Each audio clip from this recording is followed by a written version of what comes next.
Se você economizar tempo no Enem, você consegue fazer muito mais acertos. Porque pensa comigo, se você economiza 1 minuto em cada questão, em 30 questões, isso dá para você 30 minutos que você vai ter a mais para resolver outras questões. Com 30 minutos, você consegue resolver 10 questões, uma vez que você tem em média 3 minutos para resolver cada questão. E conseguindo resolver 10 questões com calma, já tendo resolvido 30, isso já são 40 questões. Acertando pelo menos 35, você tem uma ótima nota e fica muito mais perto da sua aprovação. Então isso mostra o quão importante é economizar tempo na prova de matemática do Enem. Por isso agora você vai aprender algumas técnicas na prática, aplicando em questões de como economizar tempo. Eu vou mostrar para você em 3 questões do Enem como você faz para analisar, interpretar e aplicar a economia de tempo. Não apenas falar na teoria, vou mostrar para você na prática como você faz para economizar tempo e assim ter mais facilidade para resolver outras questões, colocar sua nota lá em cima e conseguir sua aprovação. Fala meus queridos e minhas queridas, sejam todos muito bem-vindos a mais um vídeo do canal Instituto Ensino de Potência, eu sou o professor Eduardo. Então vamos lá, sem enrolação, agora eu vou mostrar para você quais são essas 3 questões e quais serão as nossas 3 técnicas. A primeira questão que a gente vai resolver é essa questão aqui, essa questão 139 do Enem de 2017. Essa aqui é uma questão muito interessante, porque nós temos uma situação onde é necessário fazer o produto, todos esses produtos, no caso são 5 multiplicações, e a gente precisa identificar qual que vai ser aquela que tem o menor volume. Só que tem um ponto, uma forma de fazer que é muito mais fácil. Vamos lá à questão. Um casal realiza sua mudança de domicílio e necessita colocar numa caixa de papelão um objeto cúbico de 80 centímetros de arresto, que não pode ser desmontado. Eles têm à disposição 5 caixas, com diferentes dimensões, conforme descrito. Então a gente tem aqui a caixa 1, piriri, pororó e as suas devidas dimensões. O casal precisa escolher uma caixa no qual o objeto caiba, de modo que sobre o menor espaço livre em seu interior. A caixa escolhida pelo casal deve ser a de número. Então o que o exercício quer saber, pessoal? O exercício quer saber qual vai ser a caixa escolhida. Então a gente quer escolher uma dessas 5 caixas, sabendo que esse objeto cúbico de 80 centímetros de aresta, ele tem que caber dentro dessa caixa e tem que sobrar o menor espaço. Como que a gente faz isso? O primeiro passo é você identificar quais caixas ele vai caber. Depois disso, você vai ter que identificar aquelas que têm o menor volume, porque se você quer saber aquela que sobra menos espaço, você vai pegar aquela que tem o menor volume entre as que cabe o objeto. Como que a gente sabe qual cabe o objeto? Basta você identificar que se ele é um objeto cúbico de 80 centímetros, então todas as dimensões têm que ser pelo menos 80 centímetros para ele caber. Na caixa 1, nós temos todas maiores que 80, então ele cabe. Na caixa 2, nós temos todas, exceto a primeira maiores do que 80, então a caixa 2 já não é suficiente, porque nós temos um 75. Se 1 é 75, caso se 1 é menor do que 80, já não é suficiente. A 3, todas são maiores que 80, a 4 também e a 5 também. Portanto, nós temos aqui 4 caixas que atendem o requisito para caber o objeto. Agora, dentre essas 4 que sobraram, o que a gente vai precisar fazer? A gente vai precisar identificar aquela que tem o menor volume. Como que a gente faz isso, pessoal? Muitas pessoas iam pegar 86 vezes 86, depois vezes 86. Outras também, no caso, continuando, faria 85 vezes 82 vezes 90 e repetiria esse processo para as 4. Ou seja, seria muito demorado. Só que existe uma técnica de você comparar qual que vai ter o menor volume muito mais rapidamente. E qual que é? Então, se nós tivéssemos aqui, por exemplo, 11 vezes 12 e nós tivéssemos 9 vezes 13, como que a gente identificaria qual tem um produto maior? Se você quer saber qual tem um produto maior, mas você não quer saber exatamente qual que é esse valor, você quer saber apenas qual conta tem um valor maior ou aquela que tem um menor, você não precisa fazer a multiplicação. Basta você somar os dois elementos que você vai ter aquele valor que é o produto maior. Como assim? Por exemplo, aqui, ao invés de a gente fazer 11 vezes 12, a gente pode somar 12 com 11, isso vai ser 23. Aqui, eu tenho 9 vezes 13. Ao invés de a gente multiplicar, a gente pode somar 9 com 13, eu sei que isso vai ser 22. Então, como aqui eu tenho 23 e aqui eu tenho 22, esse produto de 11 vezes 12 é maior. 11 vezes 12, eu sei que 12 vezes 10 é 120, então isso aqui é 132. 13 vezes 9, eu sei que vai ser 130 menos 13. Então, 130 menos 13, isto é 117. E isso confirma que, de fato, esse cara aqui é maior. Então, sempre que você tem esse tipo de situação, que nem aqui, você tem todos esses produtos para você fazer.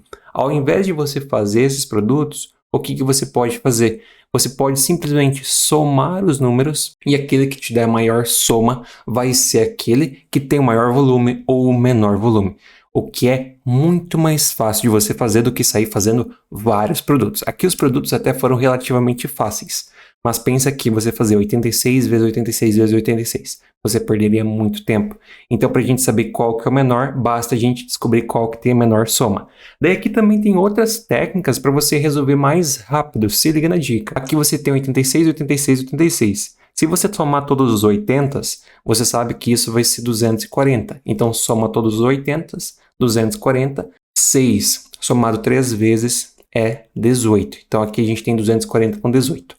Aqui nesse cara, a gente tem 80 com 80 com 80, só que no caso aqui é 80 mais 10. Então aqui a gente vai ter mais uma vez 240, mais o 5 daqui, mais o 2 aqui é 7, mais o 10 aqui, mais 17, certo? Portanto, por enquanto, quem está vencendo de menor é esse cara aqui, porque ele é 17, enquanto aqui eu tenho 18 somando ao 240. Portanto, a caixa 1 já cai fora. Continuando aqui o nosso processo, aqui mais uma vez eu vou somar todos os 80, vai dar 240 mais 2 com 5, perdão, 2 com 15. 2 com 15 é 17. 17 com 2, isso aqui vai ser 19. Como 19 é maior que 17, somando a 240, a caixa 4 também cai fora. Por fim, mais ou menos importante, a gente tem aqui a nossa última caixa. Também vai somar o 240, o primeiro é 0, o segundo é 15 e o terceiro é 5. Então, soma 20. Somando 20 ao 240 também é maior que 17. Portanto, a caixa que teve o menor volume daquelas que podem ser utilizadas é a caixa 3, porque a gente soma 17 ao nosso querido 240. Logo, a alternativa correta é a alternativa C. Ou seja, foi muito mais rápido você resolver assim com esse conhecimento, com essa técnica, do que você pegar e fazer todas as contas, como você vê muito por aí. Então, entendendo isso, isso facilita muito a sua vida. Vamos resolver agora mais uma questão, dessa vez uma questão de um outro tema que também é muito cobrado, que é a comparação de razões. Nesse tipo de questão, as pessoas também perdem muito tempo. As pessoas perdem muito tempo, o que faz com que elas acabem errando e não acertando outras questões. Então, o que a gente vai fazer aqui? A gente vai mostrar um método de resolver muito mais rápido. Os gráficos representam a produção de peças em uma indústria e as horas trabalhadas dos funcionários, no período de 5 dias. Em cada dia, o gerente de produção aplica uma metodologia diferente de trabalho. Seu objetivo é avaliar a metodologia mais eficiente para utilizá-la como modelo nos próximos períodos. Sabe-se que, neste caso, quanto maior for a razão entre o número de peças produzidas e o número de horas trabalhadas, maior será a eficiência da metodologia. Em qual dia foi aplicada a metodologia mais eficiente? Então, o que o exercício quer saber, pessoal? O exercício quer saber em qual dia foi aplicada a metodologia mais eficiente. Como a gente descobre qual que é a metodologia mais eficiente? Ele diz que aquela que terá a maior eficiência será aquela que tiver a maior razão. Então, a gente vai ter que descobrir as razões entre as peças produzidas e o número de horas trabalhadas, sendo que aqui nós temos as peças produzidas e aqui nós temos as horas trabalhadas para cada dia. A gente vai ter que identificar qual que é as razões, no caso, quais que são as razões, e aquela que tiver a maior razão, a gente vai saber que é a mais eficiente. Como que a gente resolve isso? Muito simples. Por exemplo, no dia 1, você tem aqui o dia 1, 800 peças e 4 horas trabalhadas. Então, você vai pegar 800 e dividir por 4. Aqui eu vou escrever 800 que divide por 4, mas lá no dia da prova, o que acontece? Lá no dia da prova você vai ter o seguinte, eu já vou voltar lá, no dia da prova você teria aqui um embaixo do outro, né? Tendo um embaixo do outro, o que você faz? Você já faz essa linha aqui e já faz a divisão direta aqui, tá? Para você economizar esse tempo. Então, o que você tem que notar é isso. Aproveita aqui esse espaço que você vai ter na prova e já economiza. Eu estou reescrevendo para mostrar para você qual que seria a conta, mas lá na hora da prova você já economiza esse tempo. Então você faz aqui 800 que divide por 4, já economiza isso, não precisa reescrever aqui do lado. Se você quiser reescrever, não tem problema, tá? Mas caso queira economizar mais tempo, você pode aproveitar esse artifício da prova. Então aqui, 800 que divide por 4, você consegue resolver. Você sabe que 8 que divide por 4 é 2, então esse aqui dá 200, certo? O primeiro foi tranquilo. O segundo, a gente vai ter 1000, né? A gente tem aqui 1000 e o segundo aqui é 8. Então 1000 que divide por 8. Gente, muitas pessoas iriam perder tempo fazendo essa conta. Não tem necessidade. Por quê? Você acha que 1000 que divide por 8 é maior do que 200? Não é. Por quê? 1000 que divide por 5 seria 200. Você tem um número aqui que é maior do que 5. Ou seja, você está dividindo por um número maior. Então não tem como 1000 que divide por 8 ser maior do que 200. Ele vai ser menor do que 200. Como você quer saber a mais eficiente, não tem por que você perder tempo fazendo essa conta, tá? Então, evita fazer esse tipo de coisa. Antes de fazer aqui a conta, antes de sair fazendo qualquer conta, faz a análise, para você não perder o seu tempo, tá? Muita atenção quanto a isso, porque lá na hora da prova você precisa economizar tempo. Beleza, então, continuando aqui. Nós temos agora no dia 3, 1100, e aqui nós temos 5. Então, 1100... que divide por 5. Ai, meu Deus, como é que eu vou dividir 1100 por 5? Lembra que 50 que divide por 5 é 10, 100 que divide por 5 é 20, então aqui você vai ter 22. Para o 110 que divide por 5 é 22. Com o outro zero é 220. Então, se aqui é 220, 220 é maior que 200, então esse cara aqui já cai fora, certo? Então, nós já temos mais uma resposta, certo? Nós já sabemos que não vai ser A, não vai ser B, por enquanto é a C. Continuando. Aqui nós vamos ter 1809, então 1800 que divide por 9. Ai meu Deus, como é que eu faço essa conta? Vou perder tempo. Gente, só lembra que o 18 que divide por 9 é 2. Se o 18 que divide por 9 é 2, então aqui você continua com os outros dois zeros. Coloca os dois zeros. Fez a conta muito mais rápido. Não precisa pegar lá e fazer 1800 que divide por 9. Ah, isso aqui vai ser duas vezes, 18. Piriri pororó, 0000. Não.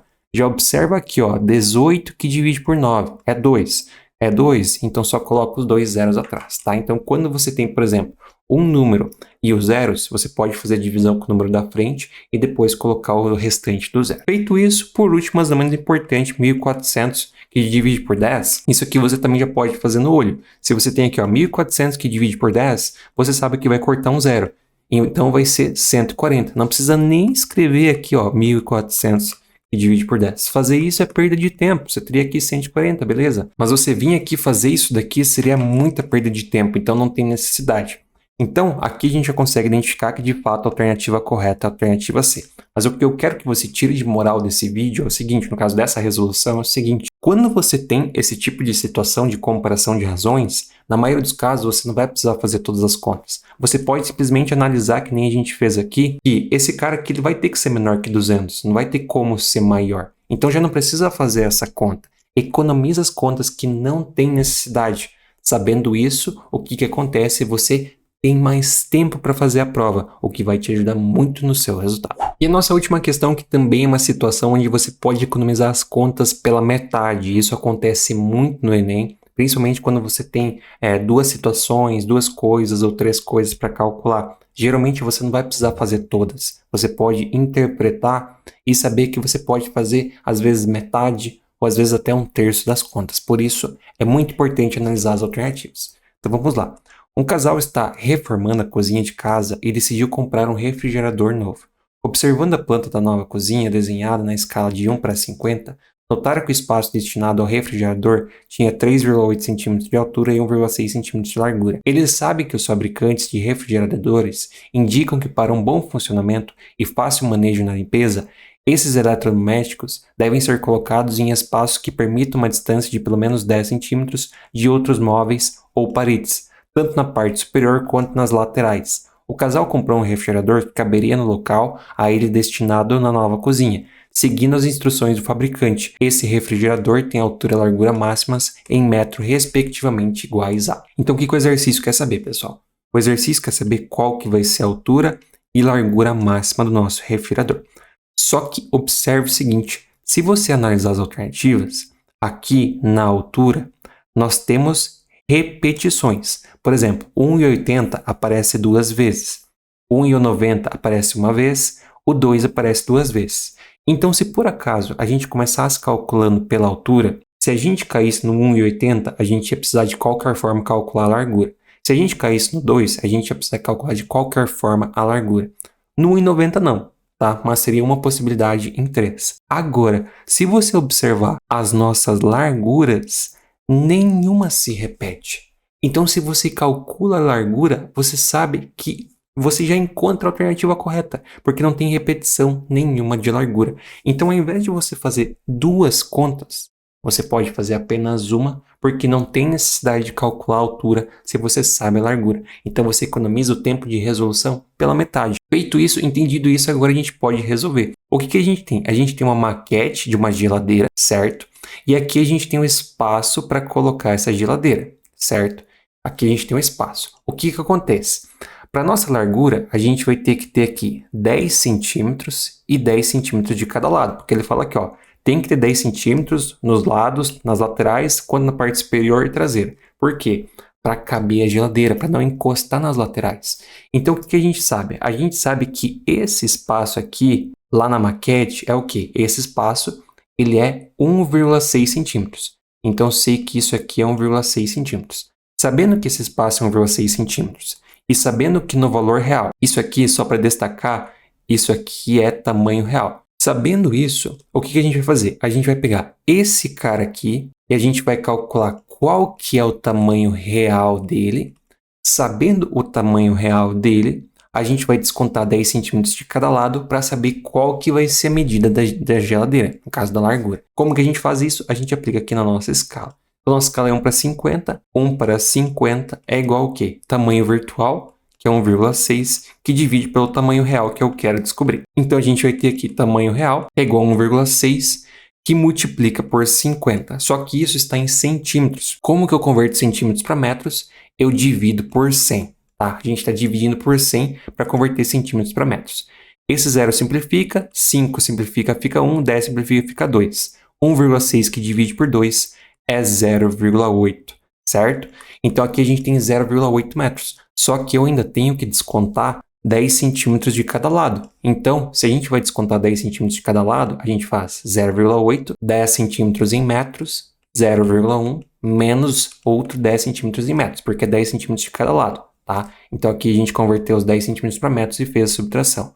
Logo, a nossa medida vai ser de 0,6 metros de largura. Se é 0,6 metros, a alternativa correta é a alternativa A. Então notem o seguinte, pessoal, óbvio que a gente tem que fazer toda a interpretação aqui, mas se você começasse pela largura, pela altura, você teria que fazer toda essa conta e você ainda teria que calcular a altura. No caso assim, você começaria pela altura, seria 1 para 50 é igual a 3,8, que divide pelo tamanho real. Daí você encontraria aqui 1,9 e descontaria 10 centímetros, ficando 1,8. Sendo assim, você encontraria que poderia ser a A ou a B. Daí, fazendo toda essa conta, que é igual a essa que a gente tem, você ainda teria que fazer essa conta aqui novamente. Ou seja, nessa brincadeira você perde praticamente 1 minuto de prova. E você sabe que economizando de 1 em 1 minuto, você consegue acertar muito mais questões. Por isso, uma coisa que você tem que ter em mente é o seguinte: sempre que você tem esse tipo de situação, onde você tem vários valores nas alternativas, tipo assim, tamanho de largura, tamanho de comprimento, tamanho de altura, analisa se você tem repetição ou se algum não repete. Se algum não repete, começa por esse, porque assim você pode economizar muitas contas, tá? Então, nesse tipo de análise, você já tem muito mais agilidade na prova, o que pode te ajudar muito. Então é isso, pessoal. Esses são apenas alguns exemplos. Existem muitos outros contextos onde você pode fazer isso, conseguir facilitar muito a questão, economizar tempo e assim acertar mais questões da prova de matemática do Enem. Pode parecer pouco, mas se você aplicar isso em todas as questões, ou pelo menos na maioria, torna a sua prova muito mais fácil e assim as suas chances de acertar mais questões e conseguir uma nota maior aumentam muito. Por isso, utilize isso, aplique, que eu tenho certeza que vai fazer uma diferença enorme na sua nota. E você que está assistindo já sabe todas as técnicas para tornar a sua prova de matemática muito mais fácil. E é justamente isso que eu vou ensinar para você lá no Potência Matemática. Eu vou ensinar para você todos os macetes de como tornar a prova de matemática do Enem muito mais simples. Lá você vai aprender como economizar contas, como simplificar a sua interpretação, olhar para a questão e conseguir identificar a forma de solução muito mais fácil. Além disso, como economizar tempo, como ter mais agilidade e muito mais. Você vai aprender as melhores técnicas para tornar a sua prova muito mais fácil. Além disso, você vai aprender aquele conteúdo que realmente cai na prova, sem perder tempo com enrolação, com coisas necessárias. Não, lá você vai aprender aquilo que realmente precisa e ainda vai poder tirar todas as suas dúvidas comigo num grupo exclusivo para quem faz parte do Potência Matemática. Então, se você quer tornar sua prova de matemática nem muito mais fácil, garanta já sua vaga, porque eu quero ajudar você a alcançar essa nota e você sabe que com essa nota sua aprovação fica muito mais simples. Então você não perde tempo. Garanta agora a sua vaga no Potência Matemática.